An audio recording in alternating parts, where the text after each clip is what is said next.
वाला विद्यार्थी भाई बहनों, ધોરણ 10 વિજ્ઞાન પ્રકરણ 10 પ્રકાશ પરાવર્તન અને વક્રીભવનમાં છેલ્લે આપણે ગોળીય અરીસાના મહત્વના પદો વિશે વાત કરી હતી। એમાં 3 પદો વિશે મેં તમને સમજાવ્યું હતું। ધ્રુવ વિશે, વક્રતા કેન્દ્ર,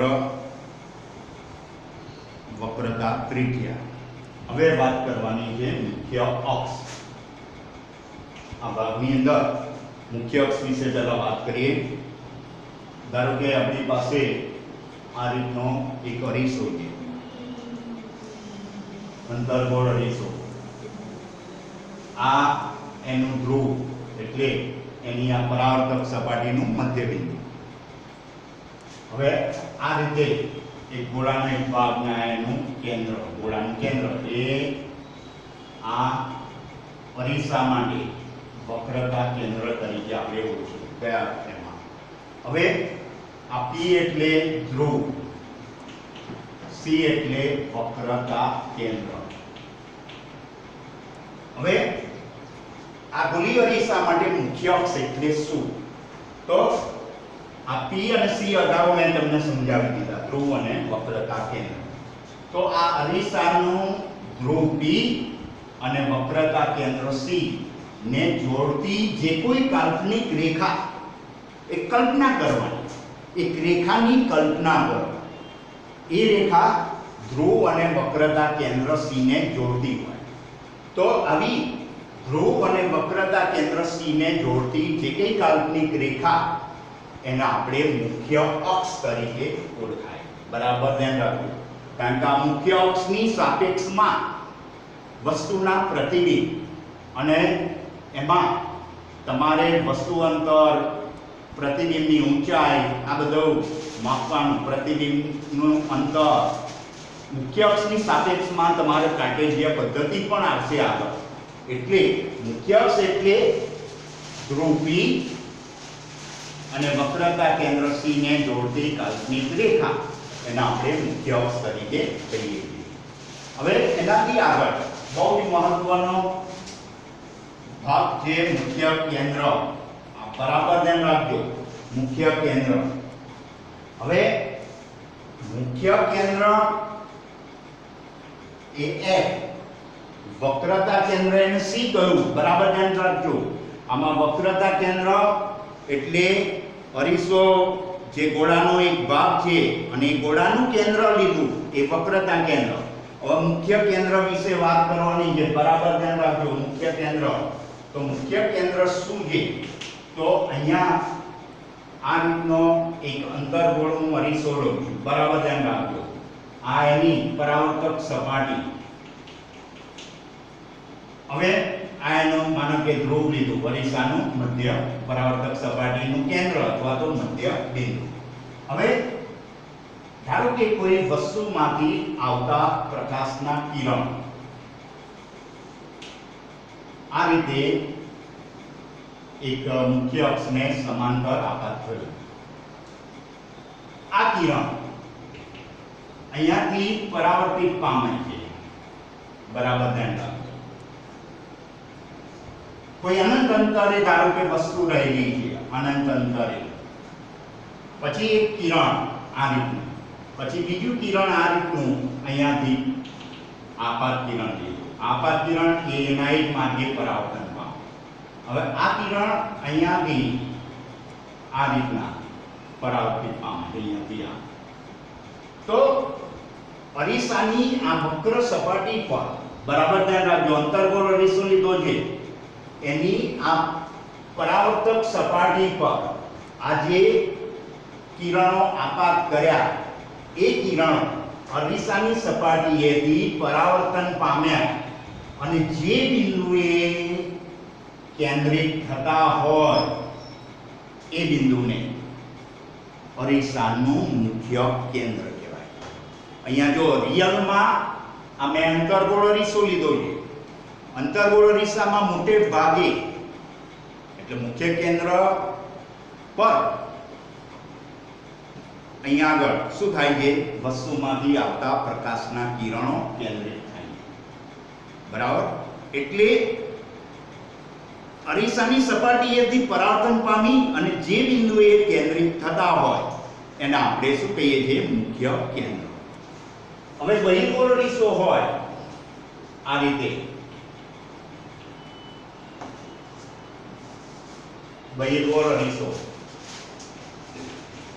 આ એની પરાવર્તક સપાટી, એમાં આ રીતના મુખ્ય અક્ષને સમાંતર કિરણો આપાત કરવું. આ કિરણો એ શું થાય છે કે પરાવર્તન પામે છે આ રીતના. બરાબર ધ્યાન રાખજો.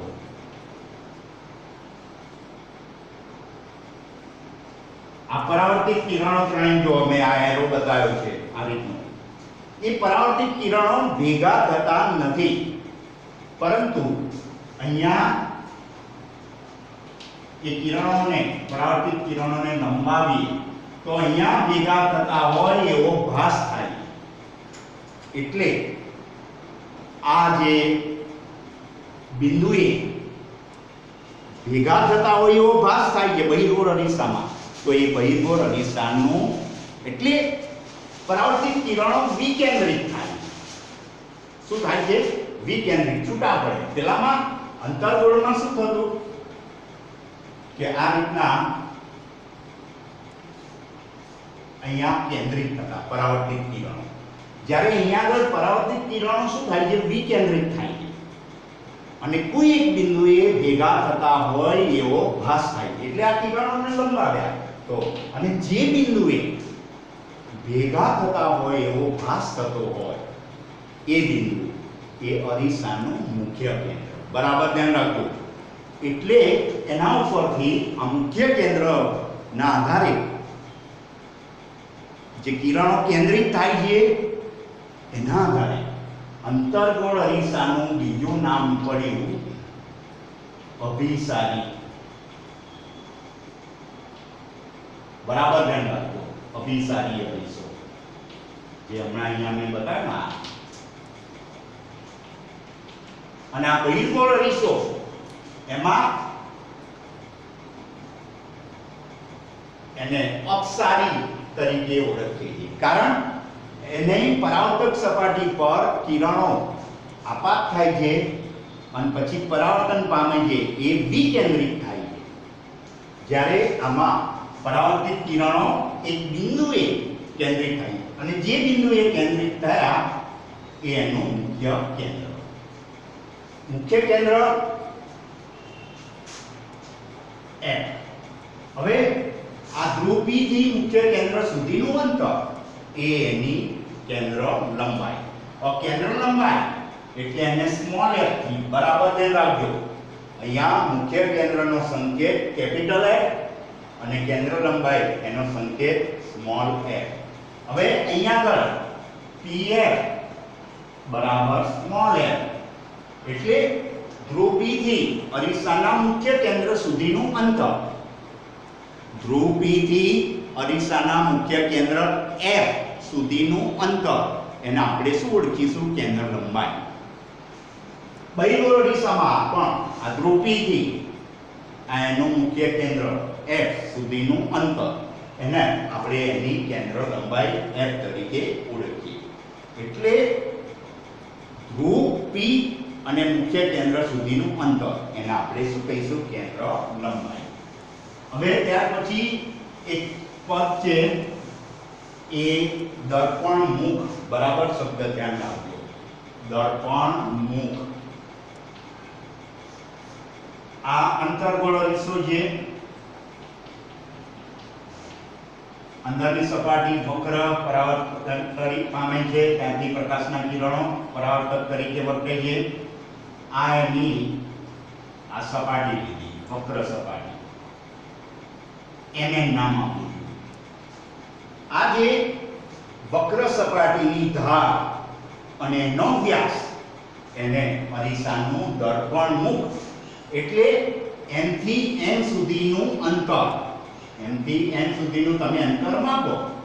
તમે કોઈ અરીસો લીધો, ધારો કે આ એક અરીસો લીધો મેં, બરાબર, બહિર્ગોળ અરીસો છે, તો આનું દર્પણ મુખ માપવું હોય તો એની આ છેડેથી આ છેડા સુધીનું માપ માપવું પડે. બરાબર, કોઈ દોરવા વડે કેવી રીતે અહીંયા m થી n સુધીનું માપ એટલે અરીસાની પરાવર્તક સપાટીના ધારનું માપ, ધારનો વ્યાસ, આ વ્યાસ mm એ એનો દર્પણ મુખ તરીકે ઓળખાય. બહિર્ગોળ અરીસો હોય તો ધારો કે એનું નામ આપણે PQ નામ આપ્યું પરાવર્તક સપાટી, બરાબર, તો આ ધાર PQ નો વ્યાસ એ એનો દર્પણ મુખ તરીકે ઓળખાય. તો આ બધા અર્થો વિશે તમારે બહુ મહત્વના છે, એ ધ્યાન રાખવાના. આ બધા જ અર્થો પર આધારિત અંતર્ગોળ અરીસા માટે અને બહિર્ગોળ અરીસા માટે એક આકૃતિમાં એ સમજાવું. તો પહેલા ધારો કે અંતર્ગોળ અરીસો લીધો, ધારો કે આ એક ખુલ્લા ગોળાનો એક ભાગ છે, આ એનું કેન્દ્ર C, બરાબર, અરીસાની સપાટીનું મધ્ય બિંદુ એને ધ્રુવ P તરીકે કહ્યું. આ ગોળાનો એક ભાગ, હવે P થી C સુધીનું માપ, એની વક્રતા ત્રિજ્યા R.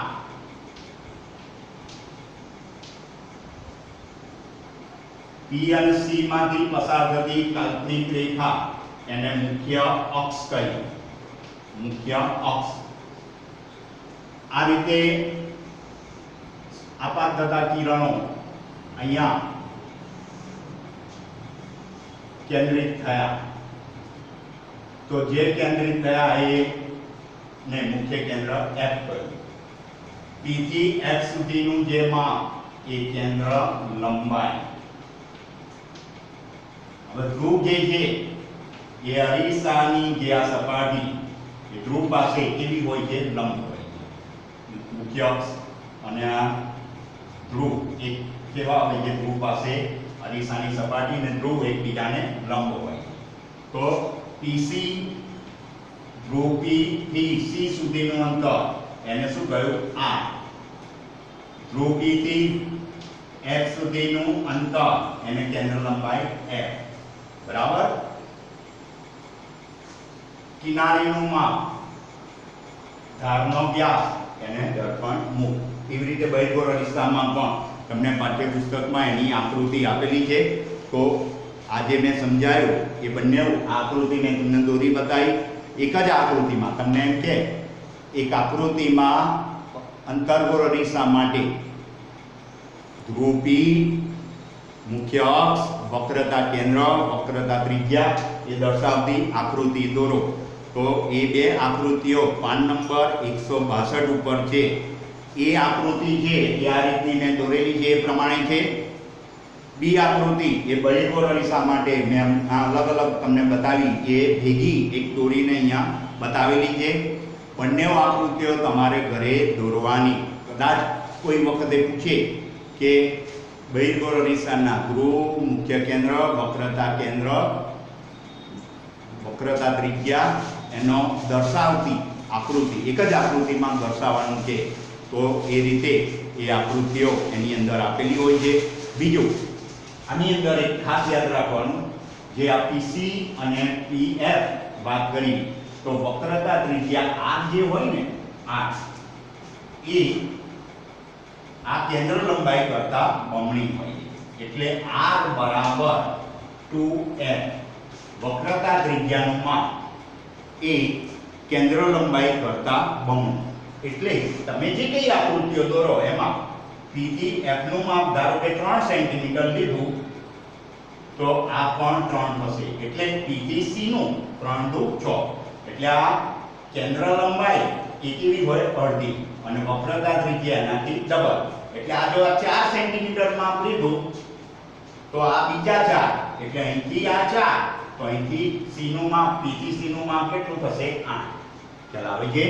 એટલે આકૃતિઓ દોરીએ ત્યારે તમે જે કેન્દ્ર લીધું, ધારો કે 3 સેન્ટીમીટરનું કેન્દ્ર લઈને તમે અરીસાની સપાટી બતાવી, હવે તો પછી આ 3 સેન્ટીમીટરે તમે કેન્દ્ર બતાવ્યું, તો પછી C, બરાબર, તો આ માપથી ડબલ માપે આવવું જોઈએ. એટલે આટલું બીજું માપ, એટલે ધારો કે આ 3 લીધું, તો અહીંથી આ 6 સેન્ટીમીટરે આ કેટલાય આવવું જોઈએ? 6 સેન્ટીમીટરે C આવવું જોઈએ. અને એ પ્રમાણે તમે આકૃતિઓ દોરશો તો વ્યવસ્થિત આકૃતિઓ દોરાશે. આ ખાસ ધ્યાન રાખજો. એના માટે ગમે તેમ આડેધડ આકૃતિઓ દોરવાની નથી. એટલે આ પ્રમાણે આપણે વાત અરીસાના મહત્વના પદોની વાત કરી. હવે ફરીના ભાગમાં તમારે ગોલીય અરીસાથી રચાતા પ્રતિબિંબ વિશે વાત કરીશ.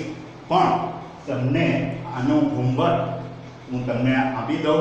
એટલે બે આકૃતિઓ તો દોરવાની મેં આપી. આકૃતિ 10.2 પાન નંબર 162 ઉપર બે આકૃતિઓ આપેલી છે. એ આકૃતિઓ દોરજો અને મહત્વના પદો ધ્રુવ, વક્રતા કેન્દ્ર, પછી મુખ્ય અક્ષ, મુખ્ય કેન્દ્ર, કેન્દ્ર લંબાઈ અને દર્પણ મુખ, આ બધા વિશે તમારે વ્યાખ્યાઓ લખવાની. પાઠ્યપુસ્તકમાં પણ બધાના અર્થ આપેલા છે, મેં સમજાયા છે. એ જોજો, સાંભળજો વારે ઘડીએ, એટલે યાદ રહી જશે. અને ચોપડીમાંય વાંચજો, બરાબર, અને લખજો. લખી અને તૈયાર કરજો, બરાબર. એટલે આ વ્યાખ્યાઓ ખાસ લખવાની ગૃહ કાર્ય તરીકે. Thank you.